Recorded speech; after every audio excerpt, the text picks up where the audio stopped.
বন্ধুসকল, মই বিনয় অসম আজি আন এটা ভিডিঅ' লৈ আপোনালোকৰ ওচৰত আহি আছোঁ, যোনটো আজিৰ ডেটত আমি ষ্ট্ৰেছ লেভেলটো সকলোৰে বেছি বৃদ্ধি হৈছে। আমি সকলোৱে ষ্ট্ৰেছত ভুগি থাকোঁ। তাৰ কেইটামান ৰিজনছ আজি আলোচনা কৰিম আৰু সেই ষ্ট্ৰেছখিনি আমি কেনেকৈ দূৰ কৰিব পাৰি সেইখিনিও এই ভিডিঅ'ৰ মাধ্যমত আলোচনা কৰিম। ভাল লাগিলে এটা লাইক শ্বেয়াৰ কৰিব। তো আমি সকলোৱে দেখোঁ আজিৰ ডেটত ষ্ট্ৰেছ হকে বিহকে কাৰণে বিনা কাৰণে আমাৰ ষ্ট্ৰেছটো আমি ক'ৰবাত না ক'ৰবাত আমাৰ হৈ যায় বা আমি লওঁ বা সেইখিনিৰ মাজত আমি আবদ্ধ হৈ পৰোঁ। তো ইয়াৰ পৰা আমি কেনেকৈ উলিয়াই আহিম? তো ষ্ট্ৰেছ হোৱাৰ কাৰণ কি? প্ৰথম, আমি এক্সাৰচাইজ। আমি এক্সাৰচাইজ কোনেও নকৰোঁ, আমি ফিজিকেল এক্টিভিটি আমি নকৰোঁ। আমি যে ব্যায়াম কৰিম বা জিম কৰিম বা ৱৰ্কআউট কৰিম সেইখিনি দেখা যায় বহুতে হয়তো মাইণ্ড ছেট কৰে কৰিব, কিন্তু পিছলৈ গৈ সেইখিনি নকৰে। তো সেইটো এটা ৰিজনছ। তো সদায় আমি দেখা যায় যে গোটেই দিনটো একেটা চেয়াৰত বহি কাম কৰিছোঁ, এক্সাৰচাইজ নকৰোঁ, কিন্তু একেটা চেয়াৰত বহি মিনিটৰ পিছত মিনিট আমি আৱাৰ্ছৰ পিছত আৱাৰ্ছ আমি কাম কৰি গৈ আছোঁ। গতিকে আমাৰ সেই কামৰ মাজে মাজে আমি অলপ শ্বৰ্ট ৱাকিং কৰিব লাগে। তেতিয়া আমাৰ মেণ্টেলটো ফ্ৰেছ হ'ব, আমি ষ্ট্ৰেছ লেভেলৰ পৰা ওলাই আহিব পাৰিম। লেক অফ ছানলাইট, আমি ছানলাইটটো আমাৰ দেহাটোত নলওঁৱেই।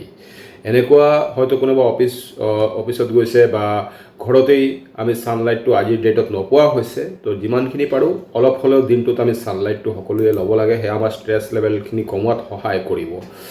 ইয়াৰ পিছত প'ৰ ডায়েট, আমি যোনটো ডায়েট লওঁ বা আমি যোনটো খোৱা খাওঁ সেয়া কি হয়, হেল্ডি ডায়েট আমি কেতিয়াও ল'বলৈ আজিৰ ডেটত আমি সময় নাপাওঁ বা নলওঁ। সেইখিনি হয়তো কামৰ প্ৰেছাৰত হওক বা যিকোনো কাৰণতেই হওক, বা আমি কৰোঁ অফিচত গৈছোঁ বা কোনোবা ডিউটিত গৈছে, দুপৰীয়া জাংক ফুডটো বেছি খোৱা হৈ আছে। তো সেয়াও আমাৰ ষ্ট্ৰেছ লেভেল বৃদ্ধি কৰাৰ এটা অন্যতম কাৰণ বুলি ভাবিব লাগিব।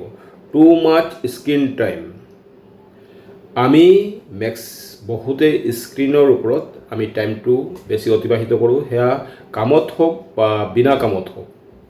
মেক্সিমাম আজি আমাৰ যিখিনি হয়তো যোনে ছিষ্টেমত কাম কৰি আছে গোটেই দিনটো ছিষ্টেমত আছে, বা আমি মোবাইল ডিছপ্লেৰ ওপৰত আছোঁ।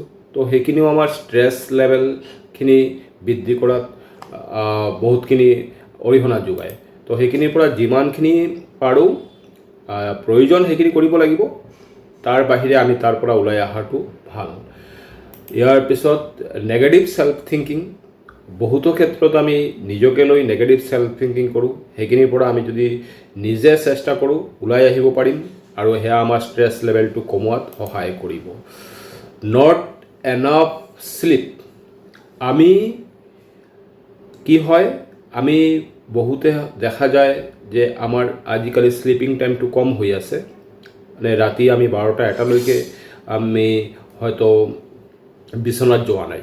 সেয়া কামতেই হওক বা সেয়া আজিকালি হেবিট হৈ গৈছে যে 12টা 1টালৈকে আমি বিচনাত যোৱা নাই, তাৰপিছত গৈ আকৌ ৰাতিপুৱা উঠিছোঁ। তো মেক্সিমাম 8 আৱাৰ্ছ শ্লিপটো আমি সকলোৱে দিব লাগে, কিন্তু তাত গৈ দেখা গৈছে যে আমি 5 to 6 আৱাৰ্ছ আমি কি কৰিছোঁ, আমি শ্লিপিং কৰিছোঁ। তো সেয়াও আমাৰ ষ্ট্ৰেছ লেভেলটো ডে বাই ডে বৃদ্ধি পাই আছে। তো এইকেইটা হেবিটছ আমি যদি আমাৰ লাইফত সলনি কৰিব পাৰোঁ, তেনেহ'লে আমি নিশ্চয় আমাৰ ষ্ট্ৰেছ লেভেলৰ পৰা আমি ওলাই আহিব পাৰিম। তো ভিডিঅ'টো চবকে শ্বেয়াৰ কৰিলোঁ, ভাল লাগিলে এটা লাইক শ্বেয়াৰ কৰিব। থেংকছ। জয় আই অসম, বিনয় অসম।